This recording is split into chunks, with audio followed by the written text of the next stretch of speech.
It is as predictable as night comes after day that the state arbiters of the program are retaliating against me, as more and more people are beginning to see that I am just a normal functioning human being,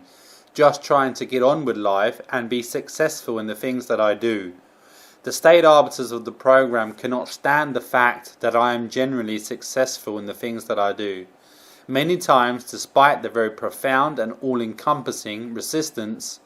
that I am continuously faced with, and not by individuals but actual states and their intelligence agencies conducting continuous propaganda and PSYOP campaigns against me, Stephen Bell, amongst many other active measures.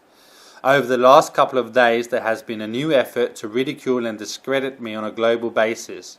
through the program's many communication channels and platforms. These latest campaigns have, again almost as predictable as the campaigns themselves, have been sex-related, and the state arbiters of the program are completely obsessed. Why they are always using sex, sexuality and porn and what have you in their content that they themselves fabricate and broadcast on a global basis. The modus operandi of the state arbiters of the program is the same as it has always been. There is nothing new going on whatsoever. They are always just harping on about the same 5 subjects or what have you, and sex and sexuality has always been their go-to subject when they desperately need to ridicule and discredit me, as can be seen from their virtual movie fabrications from last night, which were heavily sex-related and at least to some extent gay-oriented. The only thing that these campaigns had to do with me personally was that I was being subjected to this content, and the state arbiters were proclaiming that I was the protagonist in these virtual movie fabrications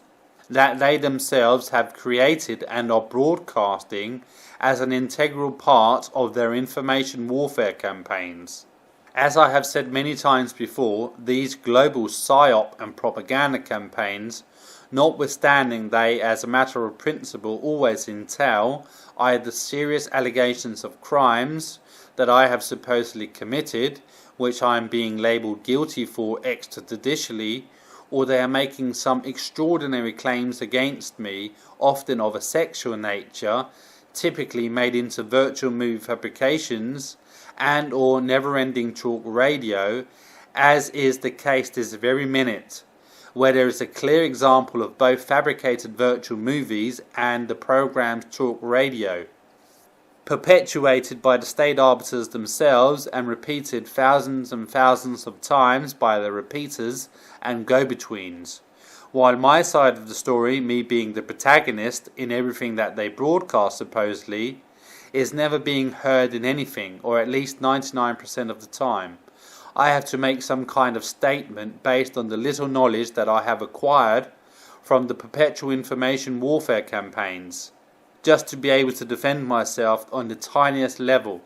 There is no difference this time. Furthermore, it should be fairly obvious to any objective persons that any time the state arbiters of the program need to fabricate virtual movies and propagate never-ending talk radio instead of acting in a material way in line with what they are claiming to the world, then it should be obvious that the information which they are broadcasting globally to the masses is not genuine or truthful.